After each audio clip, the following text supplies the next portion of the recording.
Strah. Kaj je strah?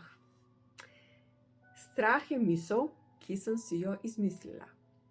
Ali pa jo je izmislil nekdo drug in jaz sem jo sprejela za resnično. Ali ste vedeli, da naše telo veliko bolje v realnem svetu, v našem resničnem svetu zazna nek običajen strah ali strahac, kot pa recimo v tistem trenutku, ko gledamo neko grozljivko. Ti strahovi v našem življenju so precej močnejši. Nekako so strašnejši kot vsi ti okrašeni prizori iz grozljivk. Kaj dejansko je strah? Strah je čustvo z najnižjo vibracijo. Kaj zdaj to pomeni? Pomeni, da je tukaj, mi kot bitja smo pa tukaj, ker smo rojeni kot čista ljubezen, veselje in radost. In normalno je, da sedaj sledi vprašanje, kako pa to, da pa živimo toliko strahu, oziroma da ga tako čutimo, ne? Zato, ker smo dejansko tako tudi bili naučeni. Zdaj, kako strah deluje? Kako strah deluje na naše telo? Saj veste, zakrčeni smo, večinoma tukaj vse te mišice imamo, trde, ramena imamo dvignjena, ne moremo dihati, plitvo dihamo, srčni utrip se poviša, lahko imamo tudi rdeča lička, mogoče imamo kepo v grlu, nimamo sline v ustih za govoriti, nikakor ne moremo besede spraviti sebe in tako dalje.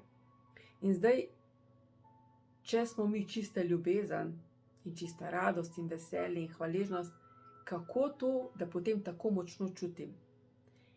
Zato, ker sem bila, oziroma vsi smo bili tako naučeni. Ker verjamemo vsemu, kar nam nekdo pove. Ker verjamemo dejansko vsem lažem. Ker nam je mnenje druge osebe bolj pomembno od lastnega mnenja in na ta način svojo usodo damo v roke nekomu drugemu. Ker smo bili naučeni, da tekmujemo, namesto da sodelujemo. Ker smo bili naučeni, da dejansko bomo kaznovani, kolikor ne bomo to naredili tako ali tako. Ker smo bili tudi naučeni, da ko se jaz odločim, pa potem ne dobim tistega rezultata, katerega si želim, razmišljam, kaj bo okolica rekla. In tako dalje. Ker mogoče še nekaj, ker niste razmišljali, zakaj me je tako strah. Zato, ker sem to sprejela za normalno. Strah in stres smo mi sprejeli za normalno stanje. In to ni normalno stanje. Zato se je treba tega strahu vse bolj zavedati. A ne?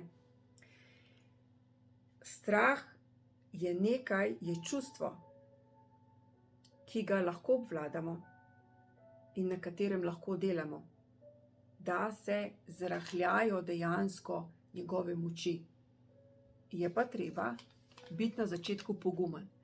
In kdo je pogumna oseba? To je tista oseba, ki se kljub strahu odloči in naredi korak naprej. To ne pomeni, da jo ni strah.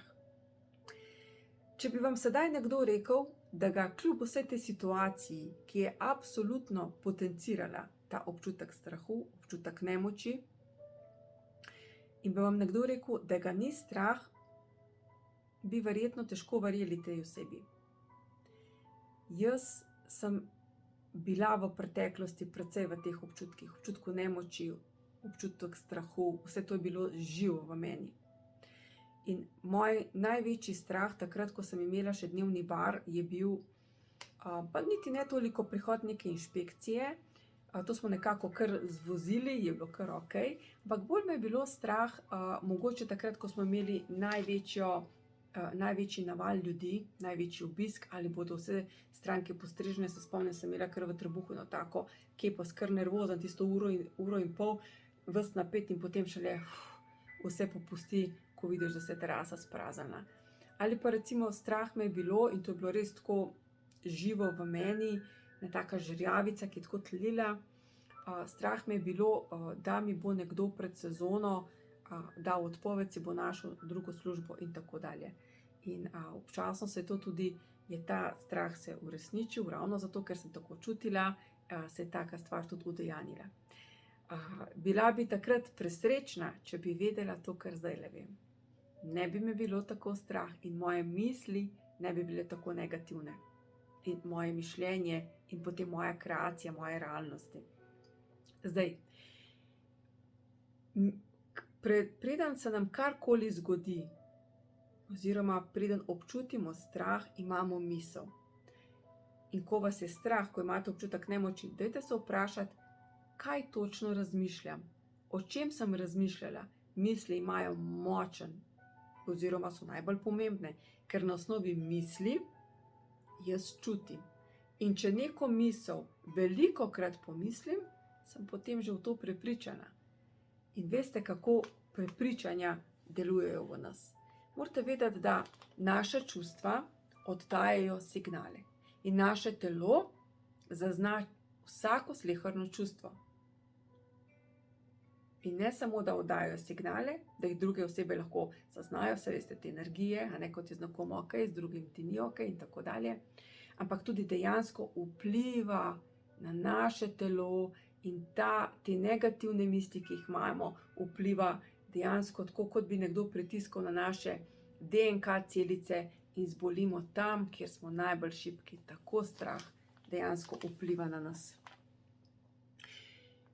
Kdaj je bilo vas strah, oziroma kdaj je bilo tebe strah? Malo pomisli.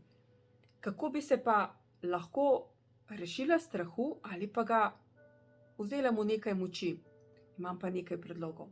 Prvi predlog je, da sploh začneš razmišljati, kako dejansko se v dnevu, oziroma koliko odločitev sprejmeš na osnovi strahu.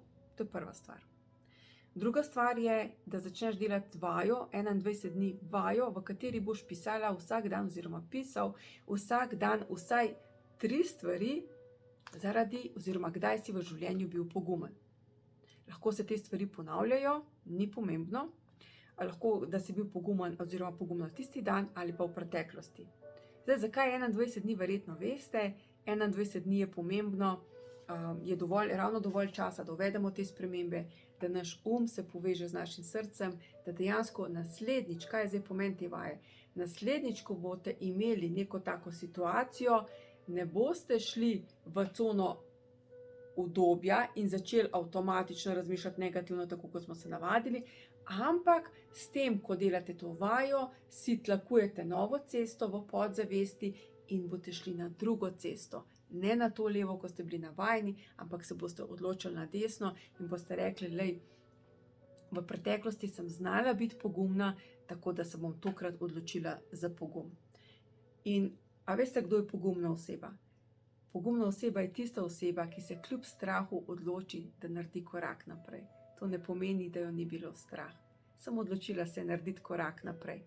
In ko boste vi začeli rahljati ta strah in ko bo strah zgubljal na svoji moči, se boste vedno lažje in lažje odločali za stvari, katere si želite v življenju. S tem, ko delate te vaje, se dejansko začnete spoznavati svojo notranjo moč, začnete pridobivati na svoji notranji moči, začnete spoznavati, da je vaše mnenje veliko bolj pomembno kot mnenje neke druge osebe v neki zadevi, sploh če se gre v zvezi z vami. In začnete se zavedati, da smo vse to le bili naučeni in da se da tudi drugače živeti in drugače razmišljati. Vedno si pa zapomnite, je pa misel tista, ki kreira to moje občutje. To pomeni, je dobro vedeti, o čem in kako jaz razmišljam. In še nekaj, da zaključim. Rada bi vas samo nekaj vprašala. Kdo boste, če nič ne boste naredili? Samo to me zanima. Kdo boste?